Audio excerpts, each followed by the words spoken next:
wet. Getting soaking wet. Torturing my heart. Torturing my heart. By trying to forget. By trying to forget. Just walking in the rain. Just walking in the rain. All around, watches and witches dancing to that sound. Swing your sweet girl left and right. Cadillac dreaming is breaking out tonight. If there's one thing I would truly love to see, Saturday night trucking hero, watching Lonnie Lee. Rockabilly music sound. This is a big night, no sitting down. Everything moving, surfing the park. There's a pretty girl, maybe we can start. If there's one thing I would truly love to see, Saturday night Trocadero, watching Lonnie Lee.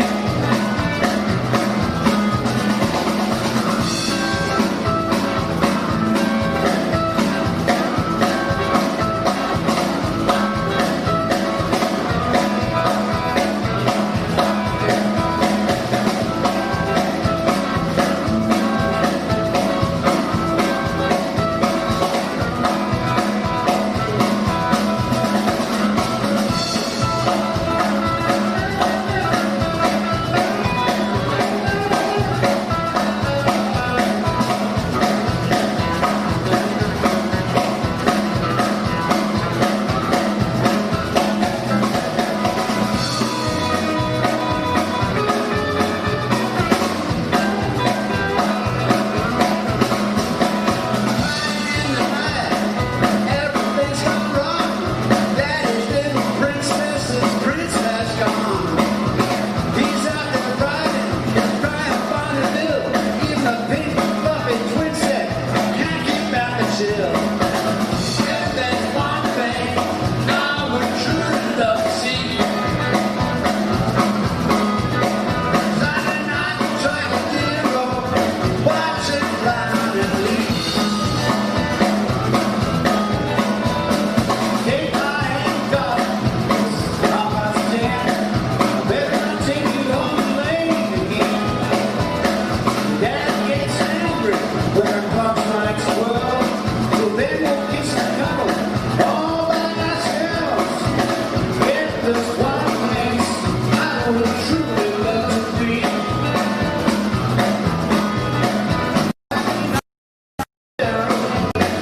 watching Lonnie Lee.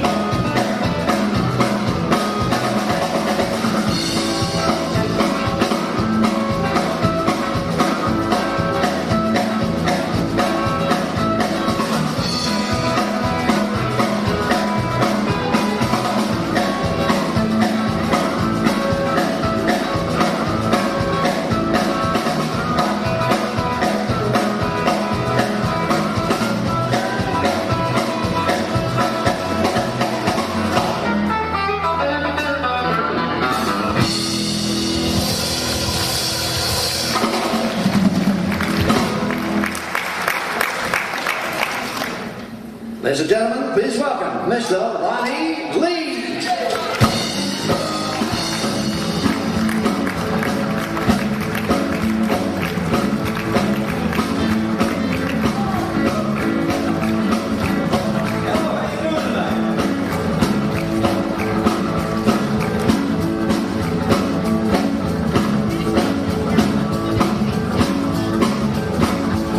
I'm ready, I'm willing, I'm able. I'm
It's a ballad, so it's a lovers.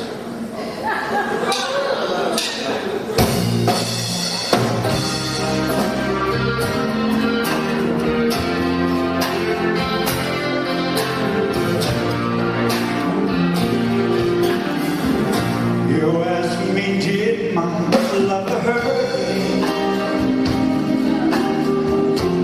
Can you tell by the tears in my eyes? Can't you hear it in the way that my voice shakes? Can't you see it in my eyes? Can't you see it in my eyes? You ask me, do I still remember how she held me in her arms when the night was so bright and stars were shining bright? Can't you see it in my eyes?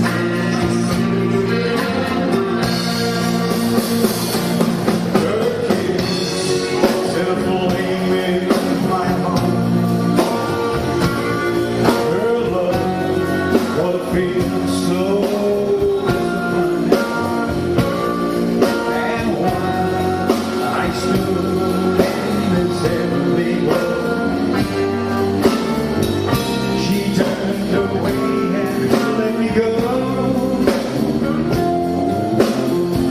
And still you ask me, do I love her? After all that's said and done, she's still the one. Can you hear it in the way that my voice shakes? Can't you see it in my eyes? Can't you see it in my eyes? Her kiss set a flame in my heart. Her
I pretend I never heard a tender loving word from you.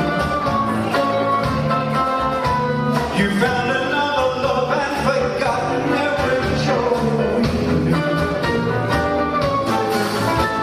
Please help me understand the way the angels planned our love affair to end. I'll never ever fall in love again.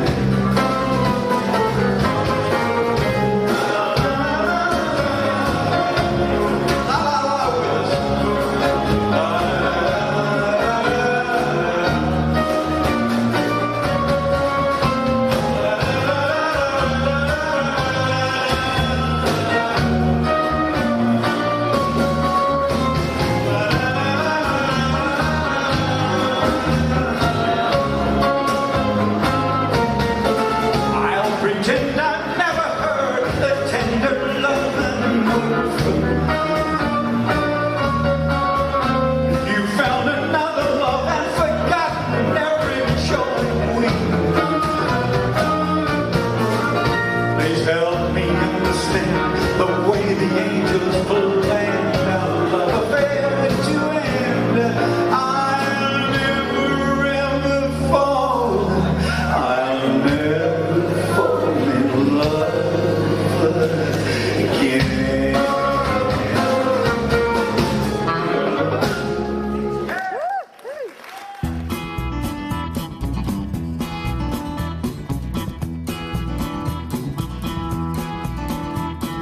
Crazy music echoing around, budgies and witchies dancing to that sound. Swing you sweet girl left and right. Cadillac dreaming is breaking out tonight. If there's one thing I would truly love to see, Saturday night at Trocadero, watching Lonnie Lee. Rockabilly music, dig that sound. This is a big night in Sydney town. FJ Holden, circling the block. There's a pretty girl.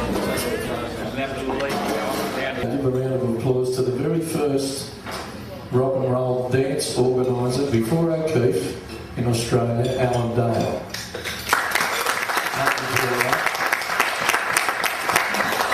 Now we've got to sing because he just had his birthday yesterday, day before. He's 103. Happy birthday to you.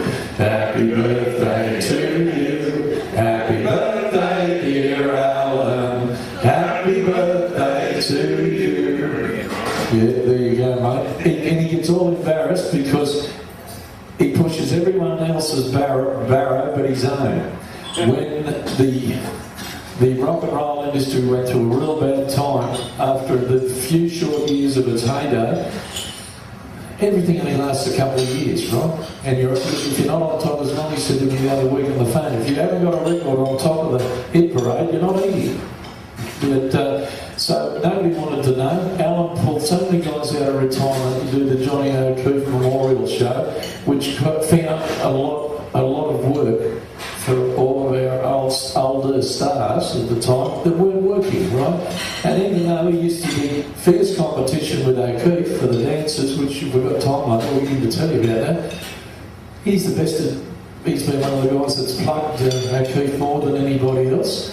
And instead, you don't want to listen to me talking about all this, but I'm going to let him explain very quickly to you about that and then introduce our very special guest. And let's see, because this is not scripted, right? This is all straight off the top of the head.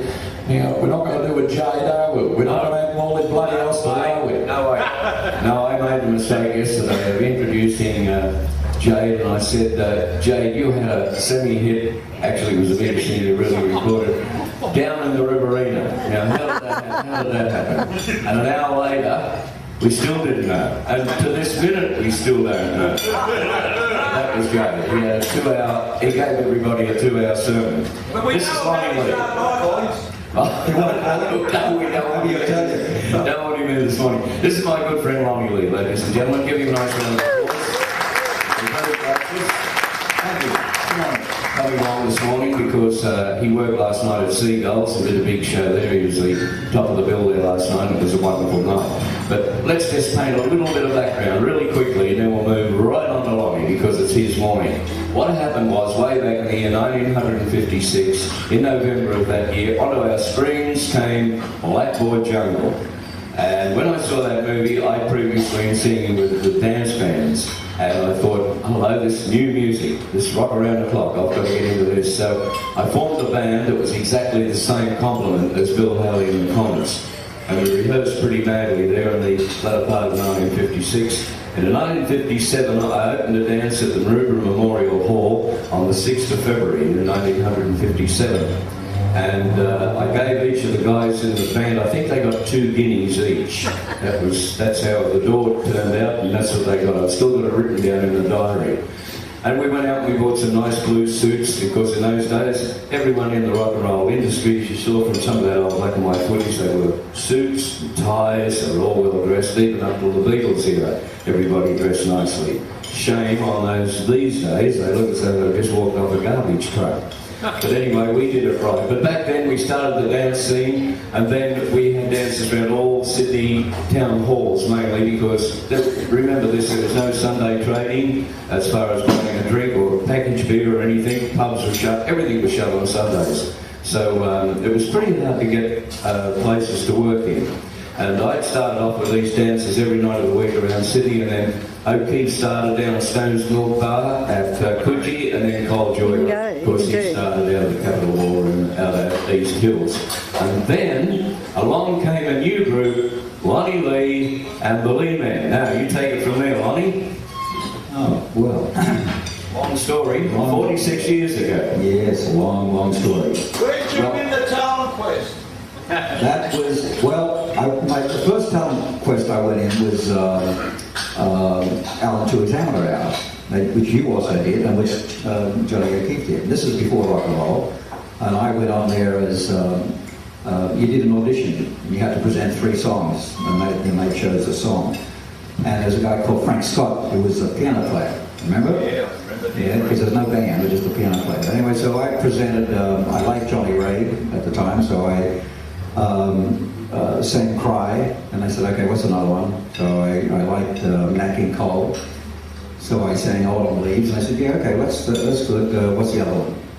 And so I sang Heartbreak Hotel, which had just been released. This is in 56 sometime, and it had just been released, and they said, well, we had a guy on a couple of weeks ago, that sang the Johnny Ray one, and the other one's a little bit slow. We've got a couple of people singing slow songs. So do this one here, the guy with the funny name, which of course was Elvis. So I sang Heartbreak Hotel and came second to an opera singer. But on the night, he said, I'd like to send, this is Alan Tuohy, I'd like to send a cheerio call to a guy who was on, who won, and who was on, and he's down in Wollongong with one of his first jobs, and all that, and it was Johnny O'Keefe doing the Johnny Ray stuff, right? So anyway, that was my first introduction to anything. Then later on, that was in the middle of 56. Then in February 57, Elvis's first movie, Lovely Tender, was to come out, and it was still a bit, well, who's the guy with the funny name? So not too many people knew Elvis. Radio wasn't that good to him at the time. Well, he didn't have too many songs to play. And so they thought, well, what we'll do is this is MGM Movies, what we'll do is to try and up the ante, and so more people know Elvis and we'll go see Lovely Tender. We'll run a contest and see if we can find an Australian Elvis Presley, not to find one, but to get some press so that the papers will write about it. So anyway, I'm working at 2GB at the time, and I'm as a clerk in 2GB, and my dream, as far as anything other than in the country, was to be a radio announcer. So in those days, you didn't start in Sydney, they started you in Dubbo or Dirk or somewhere else like that. But I was waiting for a job to get out there. I was like 16, waiting for a job to go out there, and they said, well, you have to become a panel operator and learn all the business of scheduling and all that. So I was in the office there, and then February '57 came along, and two of the guys I was working with, they came by and they said to me, there's a contest on tomorrow night. And I said, oh yeah, and I was really nervous. I love to sing, I had the guitar, I had my guitar, and I love to sing and whatever. But they said, you know, go in the contest. I said, oh no, I hadn't thought of becoming a singer as such. I just like to sing. Took the guitar in and sang for the people in the office. Anyway, they dragged me down to the Trocadero and ended me in this thing. I was a bit nervous, so they took me around to the pub around the corner and plied me with grog. And by the time we got back, I thought, well, I hope it's too late, it's over.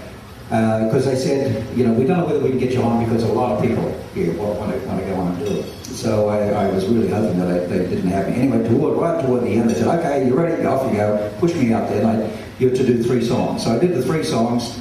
And the audience went 8. I couldn't believe it. They went 8. So I ended up singing the whole 8 songs of Elvis that anybody knew at the time, so especially me. So I sang these 8 songs and became Australia's Elvis Presley. And the Sydney Sun wrote a big story. And at the time my mother was living at a place called Greenacre, which I think it was called East Bankstown at the time. So and up there, Clark. East Bankstown, Clark, now Australia, Elvis Presley or something. And to my knowledge, that was the first really big article in a Sydney paper about rock and roll. But that wasn't because of me; it was because of the Elvis stuff. But that started the whole thing. You talk about the talent contest. Then after that, I started getting little jobs. I formed a little. While you were doing your stuff, I remember hearing about you over around the Pagewood area and all around over there. And I hadn't heard about the Jacobsons yet, although a little bit later on I did. Then I started a little trio, Rockabilly trio. While you had the band, the House Rockers, but it was like a Bill Haley type combination. Bill Haley band. Yeah, you had that going. I started just a little trio. So there's myself and a guy called Billy Moss on guitar. And we didn't have drums in those days. A guy called Kenny Hands. We made a bass out of a tea-chest. Remember that? And great sound. It's tremendous for rockabilly. So we had that. We did some shows around the place there doing that. I filled in for you one time. You were on vacation at Mawson's at Newtown. And you went away and with your band, the House Rockers. So I filled in there one time. Yeah. This is before I was Lonnie Lee. I was Lonnie Lee. Yeah. And I also gave you the Tempe Hotel. That's right, yes. That's right. Yeah, the Tempe Hotel. All class joint. Well, there was nothing else happening. That was it. That was it. And I was there, and Billy, my guitar player, had to leave, so I was looking for another guitar player, and they were like rocking horse stuff, you know, at the time. It was really difficult to find. So I heard about a guy who was living in some bush area around Maroubra. I guess it's all housing now. And I went there and found him, and he was like 65 years of age. Billy Blinkhorn. Billy Blinkhorn. Yeah, smiling Billy Blinkhorn. That's right. He did live out there. Yeah. So I joined my band. Well, the 3 of us again. So there's Billy Blinkhorn, who actually has got a history of his own. His big hit was "A Bird in a Gilded Cage." And he was Canadian, and he came out here originally to Australia with Bob Dyer. They were a duo, and they came out originally and did the Tivoli. Anyway, Bob Dyer, of course, became a big hit on radio. And when square dancing started in Sydney, Billy Blinkhorn was the best square dancer. Yes, a lot of money back. Absolutely, yeah. So he was really pretty much retired, you know, but he liked me a lot of times when he was a kid, you know, and so we did that, and then I was working in the bank. And they pulled me in one time because all the girls in the family used to wear the light blue coat and the pink shirt and the white tie and all this, and non-conformist, of course. So anyway, the bank manager pulled me in one time and he said, "Well, listen, son, it's you got a big decision to make here." I said, "Yes, what is it?" He said, "You're going to be a singer or a bank manager?" And I said, "Oh God, you know, this is really tough." And I said, "Well, I guess I'll have to be a singer." He said, "Okay, you got 2 weeks." So during those 2 weeks, this is at the end of '57, During those 2 weeks, I had a car, so I used to go to, backwards and forwards, I had a 36 Dodge, and it was like a tank. And I was going to the bank on one of the last weeks I was there, and I somehow coming down this hill, and the bloody steering forgot that it was connected to the car. And so I'm screaming down there, and it's going like this, and I'm like, oh shit, what's going to happen? So I had the guitar in the back, and all I could think of was, oh God, the guitar. And somehow I jumped, I can't remember why I did this, but I jumped into the back seat of the car, and we're screaming down the hill. The car hit a pole, broke the pole, the telegraph pole, and the whole engine came straight through into the back seat. It would have been squashed, you know. Anyway, so I just got out of the back seat with my guitar and walked down the street. It was really strange. Anyway, my father, who's in the country, heard about this, and he said, this is what Sydney's about, son. Huh? So he pulled me back to the country. So I spent the whole of 58 out of Sydney, and so at a place called Rowena, which is in between Walgett and Moree. My grandfather started a sheep property there in about 1980, and built the property in 1910, and so I was back there. So I used to sing around the dance halls, well, the woolsheds and stuff there, and with a band. Now this will knock me out. I don't know whether any of you from the country, but there's a band that was really, really popular. They were the worst band in the world, but they were really, really popular only because I imagine there was no one else except them. And it was Frank Burke and his White Rose Horse. White Rose Horse. My God, there you go. He had a drum, a bass drum that was this tall. It was a Salvation Army one. You know what it's this tall. And then on the top, he had the one little drum there, a cymbal, which is the big brass thing you see, it was only this big. Then he had skulls.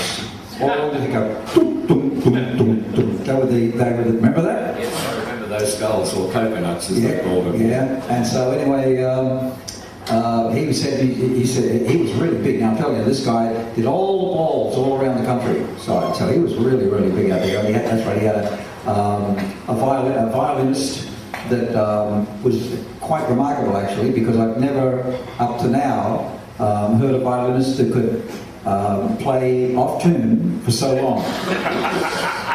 And so anyway, this I know the tempo. you know It was all like a barn dance, right?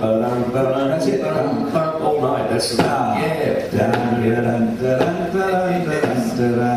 Oh yeah, but it wasn't even as good as that. It was out of tune even.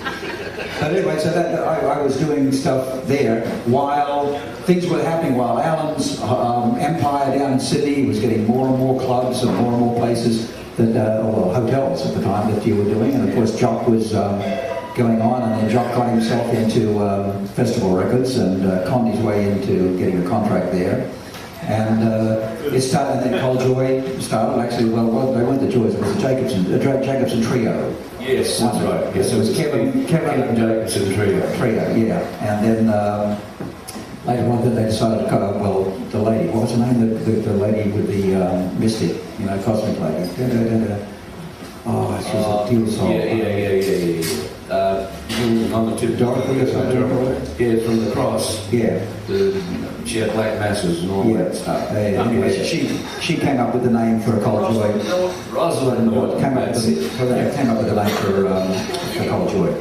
And then then I came back in '59 and started. I was still Laurie Ricks, so I started Laurie Ricks and the Beatniks.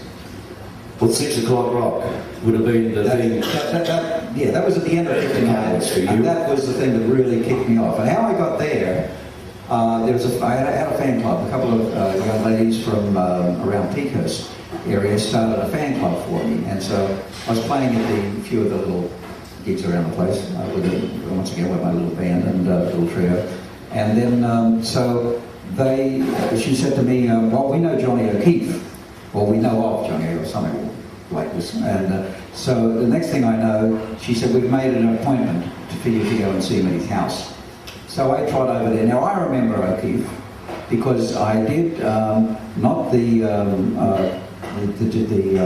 Elvis Presley thing, but I went in another. Because of the Elvis Presley thing, I won a night at the Trocadero with the Frank Coughlin band, and O'Keefe was a compere there. Built in 1931. Yeah, that's right. Beautiful Absolutely. And they ripped it down because of greed and left a hole in the ground. Yeah, bloody disgraceful. And anyway, so I met Jock prior to this, and it's just set himself up. Well, actually, I won a prize that I never got, because the prize that I was to get was to perform on the Little Richard show, which was the first rock and roll show to come to the Gordon to bring out. And it turned out that well, long story I won't go into, but it turned out there was another girl that was on this thing from Perth. She was a girl Elvis sort of singer, and she got the job, and I didn't get the job because I guess I didn't wear a frock. I think that was it. Yeah, and she did that thing, and but it sort of went on. 6 o'clock rock, I just say that had spread my name more. Then a guy called Alan Heffernan, beautiful man that lives just up here. It's up on the wall. Next to iPhone. Oh, there he is. Yeah, Hello, Chief. that's right. Good job. Yeah. Well, Alan lives up here. He's a very old gentleman now, and he was Lee Gordon's right-hand man. And he came and offered me. He said, "Would you like to? We're hearing just so much stuff about you. Would you like to record?" And I said, "Geez, of course I'd like to record." You know, I tried with the festival and they rejected me with the band, not because they didn't like me, but they said we've got enough people. They had Joy at the time and Jock. Yeah. And so they said, you know, we don't want any more. And so that was it. And then I went and I had my band and we recorded an album called This Is Lonnie Lee. That was my first thing. And then because that went well, he came to me and he said, "You want to do a single?" And so I picked out Shame on You, Miss Johnson, which is the same guy who wrote Do You Want to Dance? You know, that song. And so I really liked the song. So I decided to do that. So I turned up at the rehearsal above Woolworths in King's Cross, the ABC studios, you know that. And so we were there rehearsing and did the song. And then Jock came by. He wasn't there. He came by and he said, "Oh, yeah, what's it sound like? What's the song?" I said, "That sounds great to me, you know." So he listened to the song and said, "Yes, tremendous. Okay, what's the other one?" And of course, I still today, I don't know how this happened, but somehow I didn't turn up with 2 songs. You know, I was invited to do a record, a song. So I just took my song. And so yeah, I took one side. So he said, what else do you want to record? And I, for the life of me, my bloody brain went blank and I couldn't think of anything at all to record. So he said, "Okay, well, you feel like writing something?" I said, "Yeah, sure, okay." So we sat down at the piano, 20 minutes, we ended up with Ain't It So. And then that was the song that actually started my whole career. Lonnie, Ain't It So wasn't your first appearance on 6 o'clock rock. No. But it was your first record. Yeah. Ron, would you like to... Well, you got it up there, haven't you? Yeah, we got it. Holy moly. There it is. We'll lead it in. Because what you've got to realise here, folks, is although 6 o'clock rock ran from the 28th of February 1959, ran for 2 years, there's only 1 hour and a quarter of footage of it left. And Now it's got a bloody lot. No, not only got that, I've got everything else, but you pull a dinosaur out of your head and off. That's Ernie Wilson. Now look at this. Here we go. Oh, Jesus, look at the kid.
Jesus, if I look at her, it's to the north.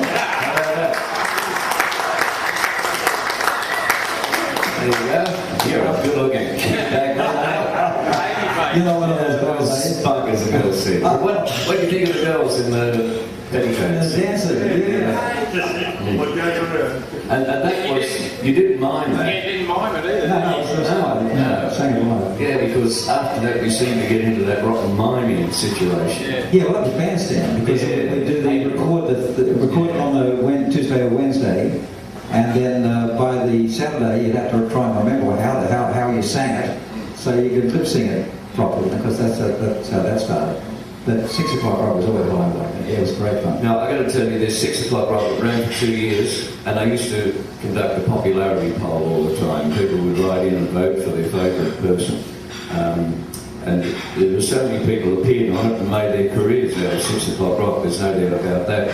But this fellow at that time, although Johnny O'Keefe was big and he was the compere of the show and had complete control, Lonnie Lee polled more votes and got more fan mail than Jock ever saw. And that is true, that's well documented, isn't it? And Yeah, that's a feather in your cap. Yeah, well, I don't know, feather, it just, I guess just something happened. But I was really surprised because I didn't learn this until recently, until I'd come back from living in America. And they showed me, they found a desk or something that would have been at the ABC with all the archives and stuff in it, as you know. And on there was a sheet of paper and it had the results of this poll from November or something, 1960 or 61, whatever. And sure enough, I'm up the top. I was amazed. And Barry Stanton was there too, wasn't he? Yeah, Barry. Up there somewhere, you know. I think myself, then Jock, then I think maybe Barry. How many hits did you have in that Lee Jordan section there? The whole area. 59 to 61. 61. Right. I had 8 songs that went to number 1. Right. Now, that was national, because in those days it was national. There's some books out these days. There's one book out called I think it's called the Top 40, but it's about 2UE. But there wasn't one station that had the only hit parade that ran all the way through. There were lots of stations, as you know, that had their own concurrent album to it. That's right. 2SM had one at one stage. 2GB had one, which is a really good one at one time. 2SM. And so they're all different things. 2UE was in flavour for sometimes, and yet even though it wasn't in flavour, it still had the top 40 going. But you didn't really, you may have been number 1 on 2GB, which is a major station, and you may have been like number whatever on the other stations. Then of course there was Melbourne, they had their own stuff, in Brisbane or whatever. But altogether, I had 8 number 1s, and 5 of them went gold. I found New Love went double gold, according to Pat Pickner, who told me who wrote it. And so I was really, really lucky at that time. You know, they were great songs. They were all great songs. You know, and I spent a lot of time trying to get them right. You know, I always had good musicians around me, which is really, really important. Same as your House Rockers were just absolutely brilliant. They were the best band at the time. It was just great stuff. So I was always went out to try and have musicians that were as good as I could, and that's right up to today as well. The guys that I've got today in the league are tremendous. They're absolute perfect musicians. They read, throw anything in front of them, and they read it absolutely perfectly. That's why they can back anybody. Let me interrupt you before we lose the last one. I want to point out, and I want to stay there with the bands, moving the guitar players, so I brought that down to say so. But there's a point here, folks, that he's quite humble about this, but when you think about it, between late 59 and I think early 61, I'll bugger a couple of months, doesn't matter, he had more hits than Johnny O'Keefe and Cole Joy combined. And he's never got the recognition for that, really, has it, when you think of that? No one's ever said, oh, well, and that's not taken away from them, but that's something very unique with this man, and I'm a guitar player, right, and one thing that he just said, the last thing he said, Lonnie is fighting now, he won't go on work, he forgoes a lot of jobs because he won't work without a band and he won't work with crap players. He has never done that, and that's to his credit, because one thing that has destroyed live music is virtual bloody reality. Karaoke we've had to come to live with, but would be better off for it, because it's not like entertainers and bands really get a fortune, do they? At the end of the day, and bearing that out, all this stuff, make sure you have a look around, because there's a fair bit of Lonnie and around the walls. But there's Lonnie with the original. Yeah, that's with the original DJs. Yeah, pretty in much. the band singing with the DJs. Yeah. Oh, wow. What about that? I don't think I've seen that. Excellent. The Witch Doctor, Jesus, look, young lady. Holy moly. Yeah. You didn't they play on one of those records? Yes, I played. The different guys played on most of my records. Not all of them, but most of them. Plus, as well, augmented with my band. With your band. Lonnie's band. He kidnapped Devlin's guitar player, didn't he? Peter. Well, actually, that was a funny scene, because Devo came over from New Zealand, and he had his band, the Devils, and they were a really great band. And they had a fight. He wanted to go back to New Zealand, where he was a really, really big star. Out here, he just wasn't known. And so he wanted to go back, and they didn't want to go back. So they had some altercation. Some guy came on, John Collins came on to manage him, and he came on, and then so there's all this terrible stuff going on between them. And so the band said, "See you later, John." And right at that time, it was destiny. It was just strange. Right at that time, I had my first Lee men, and they were also causing me problems. And so I said to them, "See you later." Now this is like within days. It's quite amazing how it happened. So I'm looking for a band, thinking, shit, I've got to have a band, right? Because I just fired these guys. And the guitar player of Devo's band, who I didn't know, ran into me. I was living in King's Cross at the time. Ran into me and said, told me what had happened within the last couple of days with Devo. And I said, "Well, you're the Lee man now." So the Devils became the Lee man. And remarkably enough, Johnny Devlin did the same with me. Took the original Lee man, and they became the Devils. So it was really strange how that happened. And the same thing happened with me. Johnny grabbed John Charlie, my keyboard player, from the House Rockers, and became and the suddenly Devils. they were my guitar player. That's right, yeah. And I hated him, but now we're the best of friends. Time heals all those wounds. Lonnie.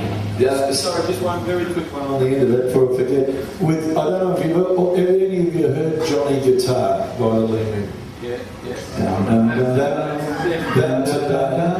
We're still on the world standard for recording. What's it say? It's a record for an instrument.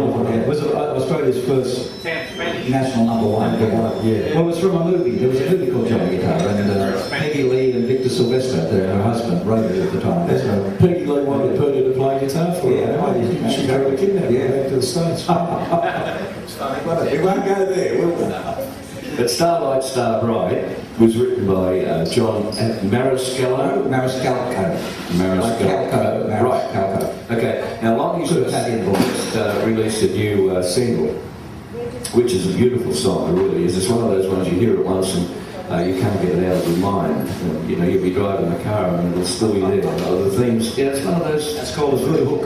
We look for those hooks. Yeah. And the surprising thing is, the guy that wrote Starlight also wrote the Little Richard things. Rip It Up. Good Guidance, Molly, Ready Teddy. Yes. And some beautiful ballads. Well, there's a song, I keep forgetting the name of the thing, but it's Good Night, My Love. Da, da, da, da, da, da. Huh? Good Night, no, not Good Night. Is it Good Night, Sweetheart? Anyone know the title of it? Good Night, My Love. Da, da, da, da, da, da. You know it? Oh, every song. My face is gone. But it's not a point of my imagination that really was beautiful. I can't understand how a man could write as beautiful a song as this new one, which you see it in my eyes, and Starlight Starbright, which was a great hit, and write those other things. Yeah, he was really, really talented. He went on after Starlight Starbright and then Rip It Up and Really Teddy and all that he did for Elvis, and he wrote a lot also for Fats Domino. Be My Guest was one and a whole bunch of other songs. And then he went off to, he started writing with other people, Nilsson. He wrote a lot of songs for Nilsson. Yep. And, no. No, well, he didn't record as a recording artist. They may have got something to record, but he wasn't a singer. He was a pure songwriter. I was just talking about footage from old black and white television shows, etc. And as I said, there's very little of it around. I've got here, which we'll show. We might show a little bit of that. We'll get back into the narration again. But this is a show called Where the Action Is.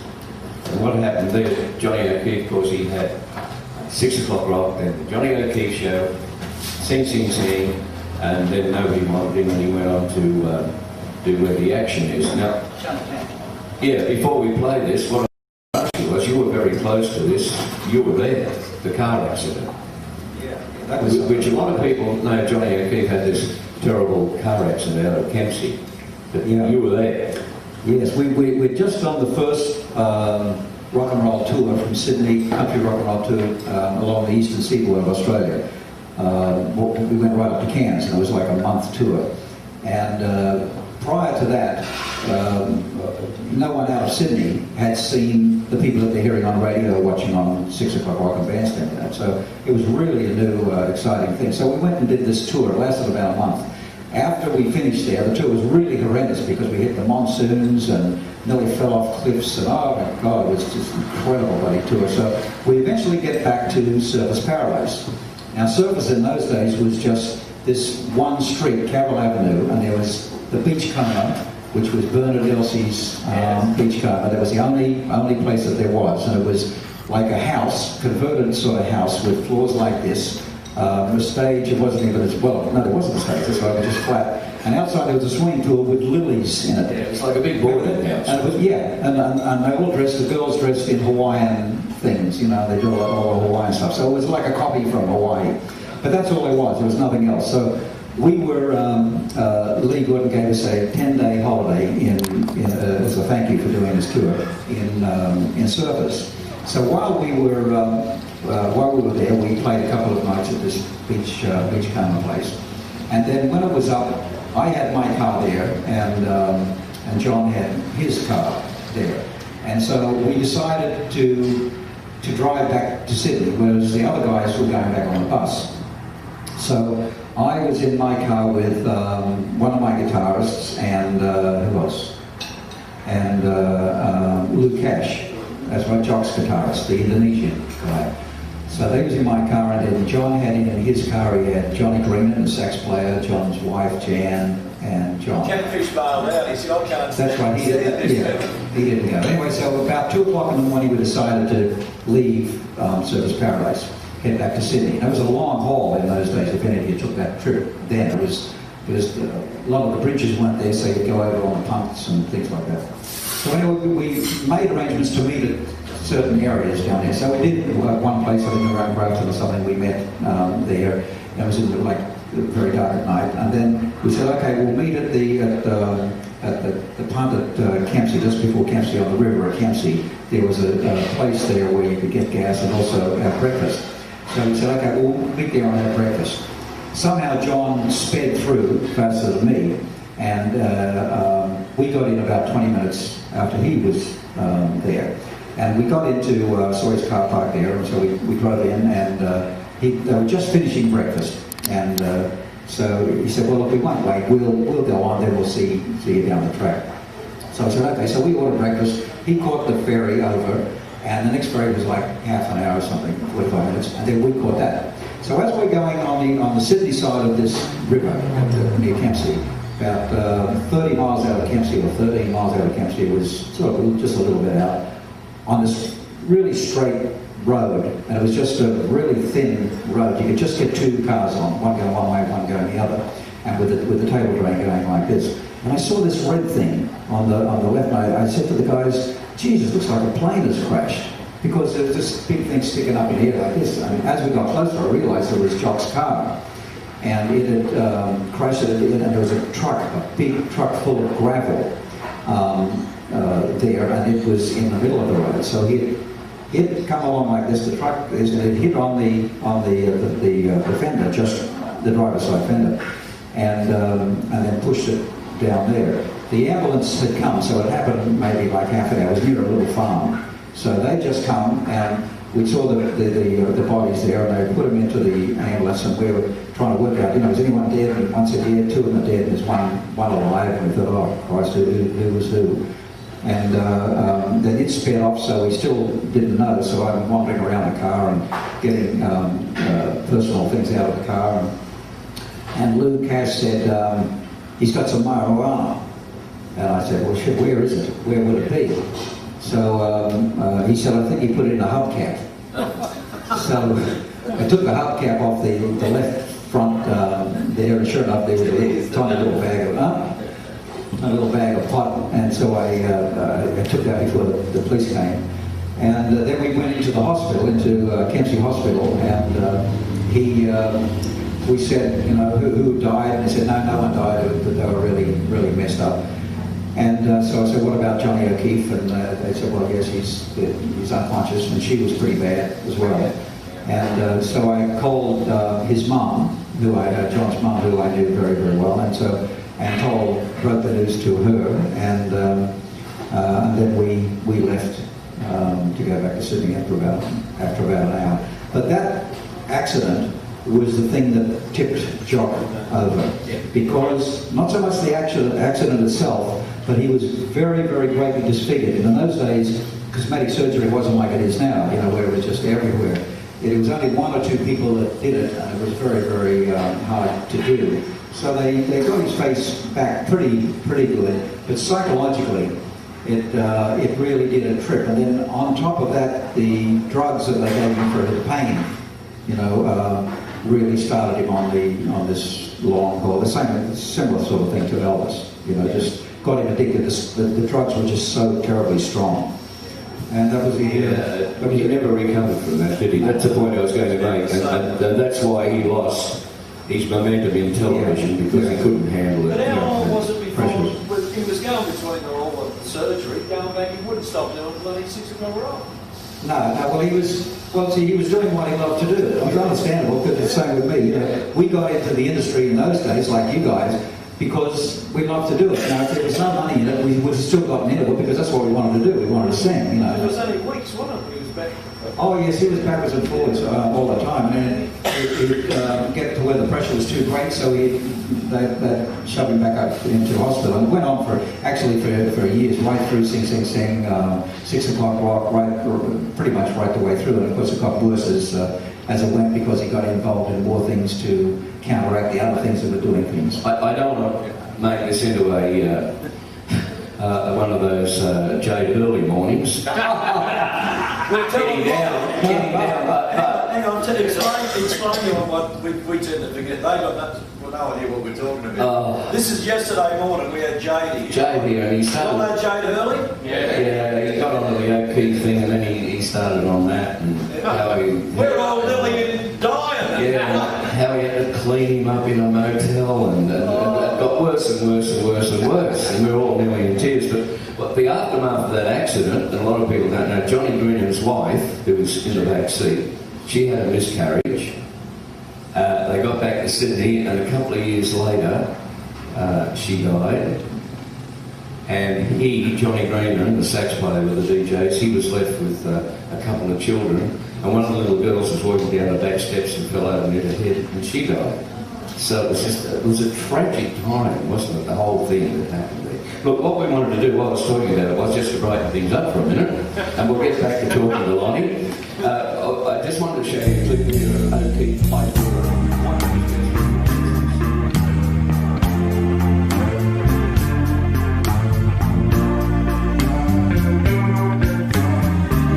You ask me, did my lover hurt me? Can't you tell by the tears in my eyes? Can't you hear it in the way that my voice shakes? Can't you see it in my eyes? You ask me, do I still remember how she held Once I heard me in Rod her told me that arms? they had health insurance that Hafkin had set up for them. And when all I think I'm the, getting one side. just about the same time that all the stuff went down, Rod had taken his wife in the hospital for some major kind of surgery and found out that Ron had cut off the health insurance. Oh, how could you possibly do that? Oh, Jesus. Oh, mercy. Oh, dear. Yeah, I got one in it, but it don't sound as good. You need to dump some sounds over this way. I need to go check. You've never read the manual. That's because you've never read the manual. All the equipment I got over there, I've got a whole stack of manuals. I've never read none of them. Indispensable. Oh yeah, gotta have that. Just the first page. Switch on, switch off. Oh, well, sometimes it's You aren't here, Skip? Yeah, I'm just waiting on Both times.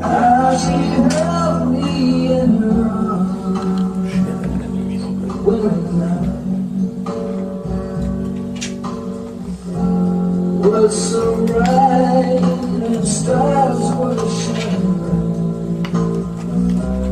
Can't you see it in my eyes? Even so sublime. And while I stood in this lonely home, she turned away and let me go. He breaks on the first time, first beat, but I think the diamond's better. Can't you That's a diamond here. Instead of the break. And still you ask me, do I love her? what about triplets? I like that. After all I like that. that's That was said good. and done, she's still the one. Can't you hear it in the way that my voice shakes? Can't you see it in my eyes? Oh, well, that's right, because we're going back into that repeat then. So if I, okay, so I guess no, if I think, forget the solo, might make it too long with the solo. I mean nothing. Well, then We you haven't just, even got to the solo yet. Yeah, we have these. Yeah. Okay. that's where you had a double still- thing. we were Hey, still this 1, 2, 3. this change in the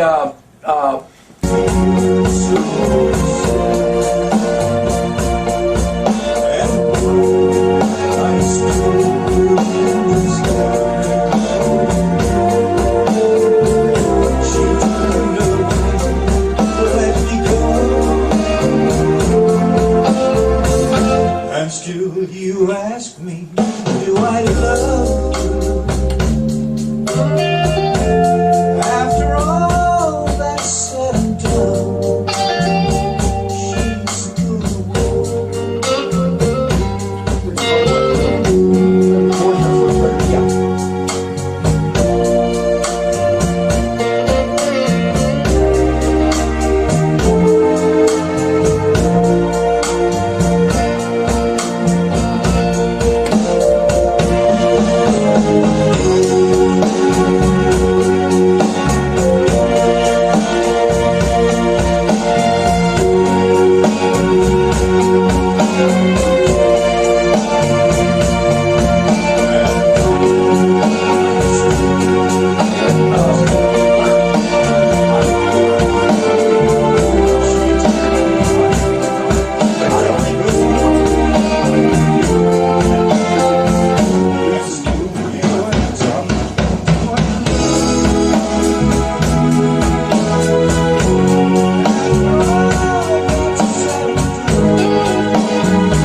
That's B flat, that one. But what she was doing. No, she was in C. C. Oh, she wasn't serious. Who made the rules? Okay. Who made the rules? was it? I want to shake up the sad, I couldn't do that. Oh, baby, who made the rules? I want to break the sad, I couldn't do that. Better sign, I'm coming through, baby. Hey Ed, come down to the minor chord now. You want to stay in the one chord? One chord. Did you hear that? Yeah. I'm coming through, baby. I'm the blues. Sadly, couldn't I? Now, see, I want it different there. I want it to stop and then. Yeah, we got it on. It's on the music. We'll be all right.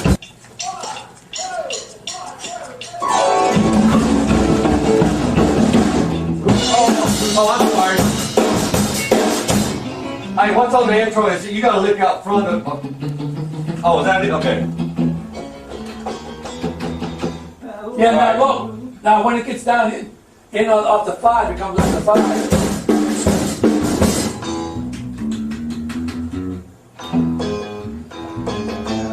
No, off the 5 chord. Oh, I'm sorry. Yeah. Yeah, I was in the wrong key.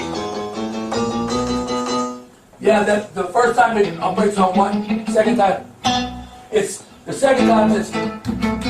Yeah, that's cool. Bum, bum, bum, bum, bum. Do that. Okay. 1, 2, 3, 4.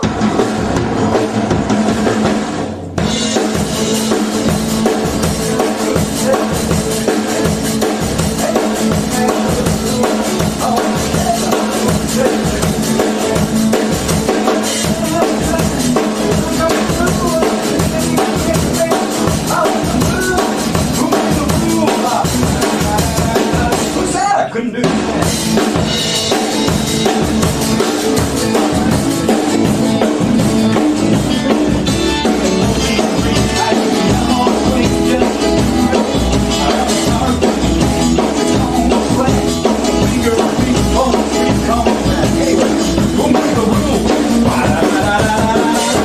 I couldn't do that.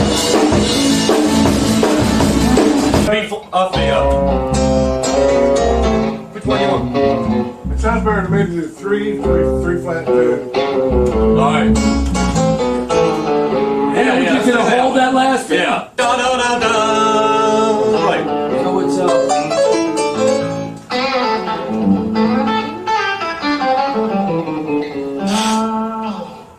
Yeah, that part after the bridge, I'm just not too sure how long that goes before that drum fill. well, hey, we'll play the bridge. Let's play the bridge Hey, out. hey, Yeah. from the bridge with the added bar.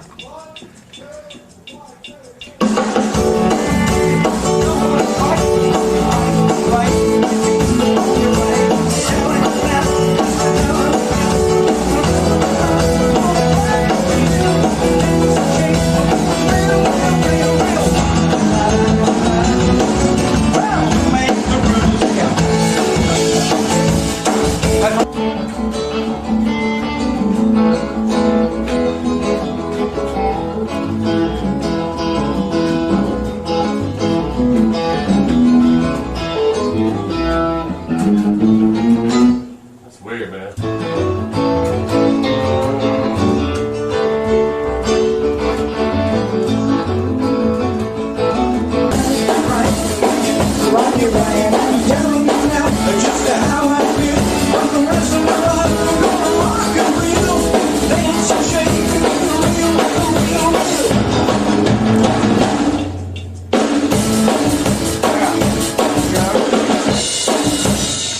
Yeah, we can.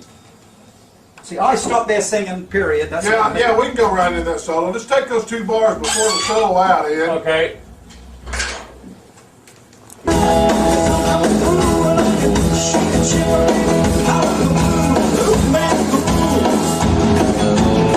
sad, I couldn't do that. No, it's alright, it's okay to be, but just so, yeah, we free. Come on, wait, just return back. I'm a heart like a man who just called sweat. But we gonna be on straight come back. Anyway, we'll make the rule.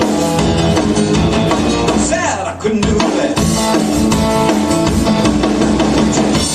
Baby, I don't want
I need a little more of this. I'm gonna have to play it a time or two. There's a couple of things. Well,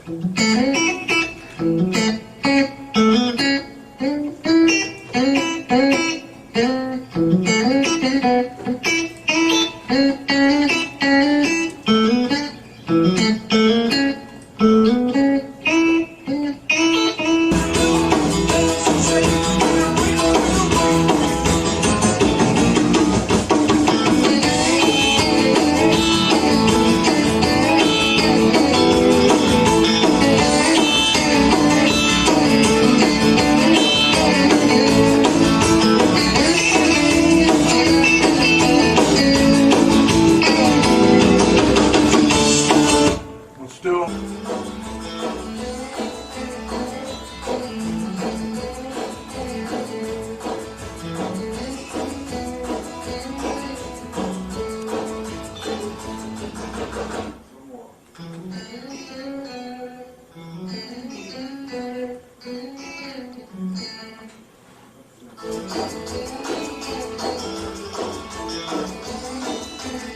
It's pretty, isn't it? Gorgeous. And the one thing you want to watch out for is crisscross-itis. Everybody gets like this. Yeah. And so you got to be able to bring this back. Little kids. Right. So you got to. Yeah. Then everything is right here, Right. and then everything is Yeah. right there.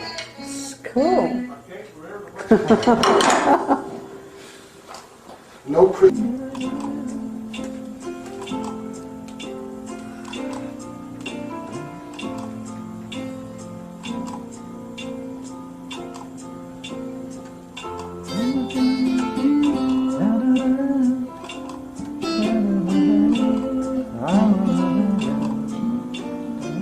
Half notes.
Didn't repeat there.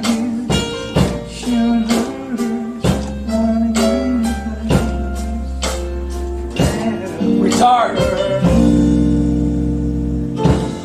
Woo, that's gonna be a hard one.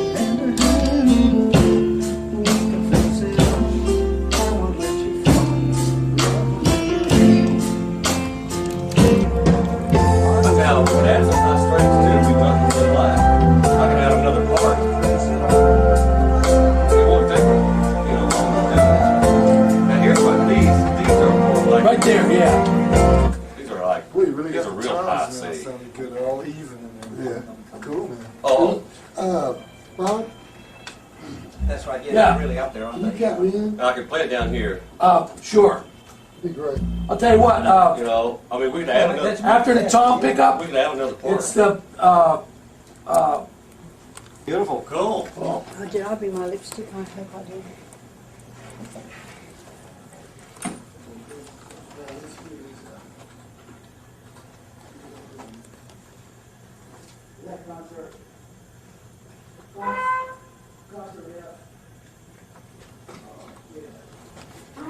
That's the second line in the step.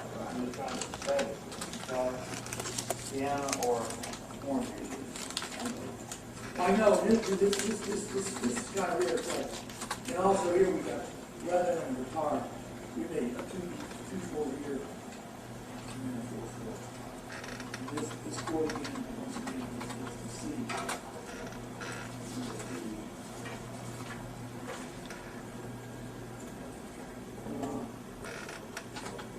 It's okay.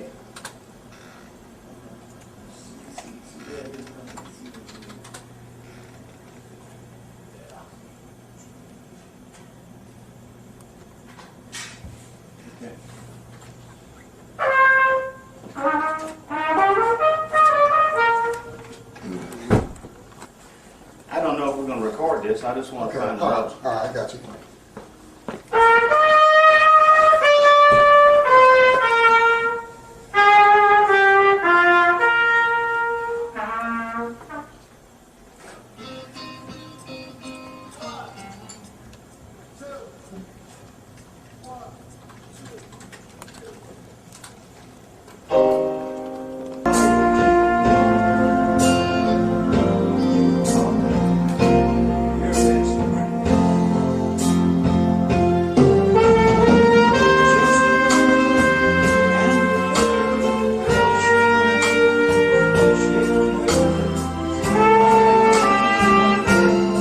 That's the one, yeah. That's the D flat diminished.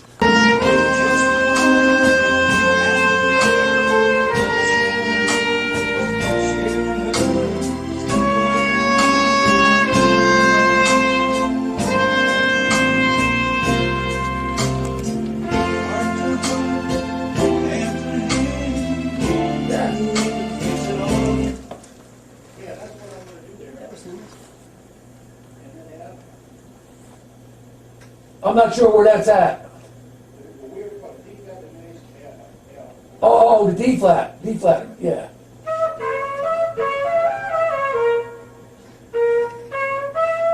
So this will be a second trumpet, right? Yeah, second trumpet. Okay, it is. Oh, you're gonna do a second pass right now? I'm gonna do all of it. Oh, yeah, he likes to do each section. Yeah. And directly to the D flat.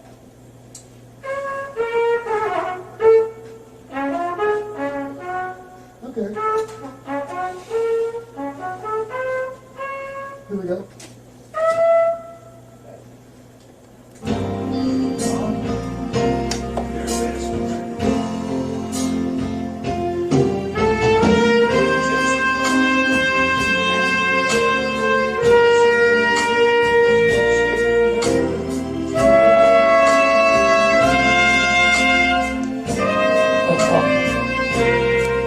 Almost.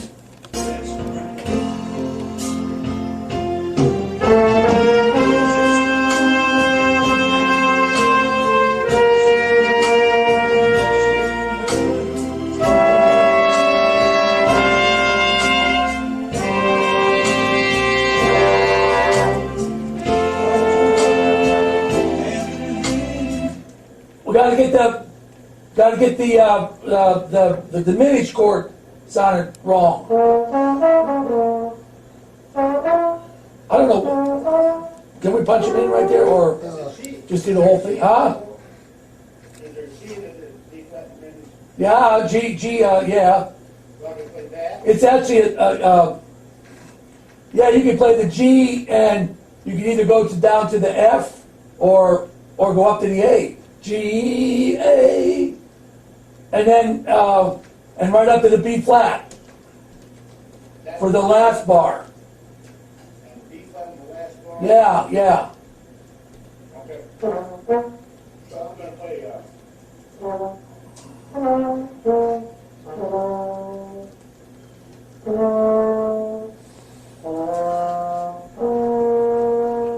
and that leads to the first It's tough sitting there. The D flat diminished, and then the C chord with the F, G in the bass, and fill out two more. Yeah, it's a G bass, and yeah, and it's a the G chord with the C in the bass, yeah. Okay. It's all out, it's like a 6/4 bar there. Well, let's just do it again then. Starting with the trumpet, 2 passes. And you know, here's the thing, even the end is different because there's a retard on the end to the F. I'll probably just play the last chord. Or maybe I'll play that whole descending line in the last verse. We don't want to do the second bridge now? Yeah, let's do the second bridge. Okay, this is the studio where Lonnie just recorded a song written by John Mariscalco called Can't You See It in My Eyes. He recorded Little Fees, Who Made the Rules, and he recorded a song by Wayne Jackson, co-written by another guy. I can't think who the other guy is, but it's a beautiful song, and Wayne's just finished putting the horns on it, French horn, trombone and trumpet, and this is the studio backyard actually. It's just so pretty, and the guy owned, this is what basically backyards are like here, and we don't see this in Australia, we just don't see it. There's no fences, and they just own, this is not a expensive house, but there's a beautiful studio underneath here, run by Skip Mitchell, and Bob Babbitt's car. Bob played with the Funk Brothers, and he's been doing the session with us, organising the guys. He's basically the best bass player around, played with Robert Palmer for 15 years.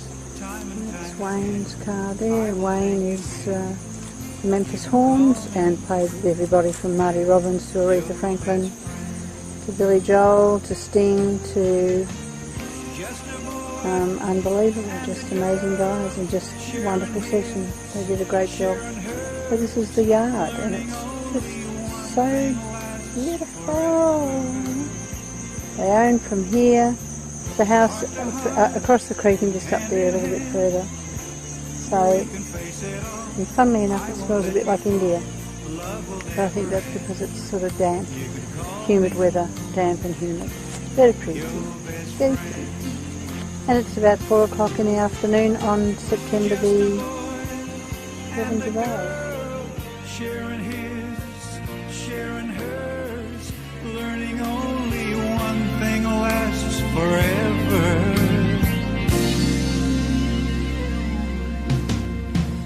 Heart to heart, hand in hand, we can face it all. I won't let you fall, love will never end. You can call me your best friend. We will always be best friends.